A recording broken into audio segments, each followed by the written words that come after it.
మరి ఈ జనసాంద్రత ఎక్కువగా ఉన్న రాష్ట్రాలను మనం పరిగణలోకి తీసుకుంటే బీహార్ అనేది ఫస్ట్ ప్లేస్. బీహార్లో సగటున ఒక చదరపు కిలోమీటర్కి 1106 మంది నివసిస్తున్నారు. మరి 1106 మంది నివసిస్తే పశ్చిమ బెంగాల్లో వాస్తవానికి 1028 మంది నివసిస్తున్నారు చదరపు కిలోమీటర్కి. మరి చదరపు కిలోమీటర్కి 1022 మంది నివసిస్తే కేరళలో 860 మంది నివసిస్తున్నారు స్క్వేర్ కిలోమీటర్, చదరపు కిలోమీటర్. అంటే జనసాంద్రత ఎక్కువ ఉన్న రాష్ట్రాలు వరుస క్రమంలో గుర్తించు అన్నప్పుడు మనం ఏం గుర్తుపెట్టుకోవాలంటే ఫస్ట్ బీహార్, 2 వెస్ట్ బెంగాల్, 3 కేరళ అనేది గుర్తుపెట్టుకోవాలి. ఇలా మనకు అడిగేది ఇలా ఉంటుంది కాబట్టి ఆప్షనల్ మనం జనసాంద్రత ఎక్కువ ఉన్న రాష్ట్రాలు.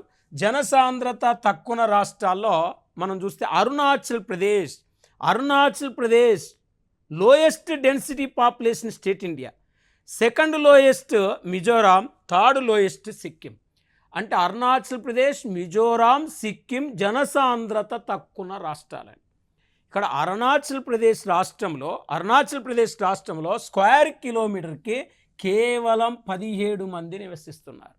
ఒక చదరపు కిలోమీటర్కి 17 మంది నివసిస్తే మిజోరాం రాష్ట్రంలో జనసాంద్రత ఎంత ఉంది అంటే ఇక్కడ 52 మంది నివసిస్తున్నారు.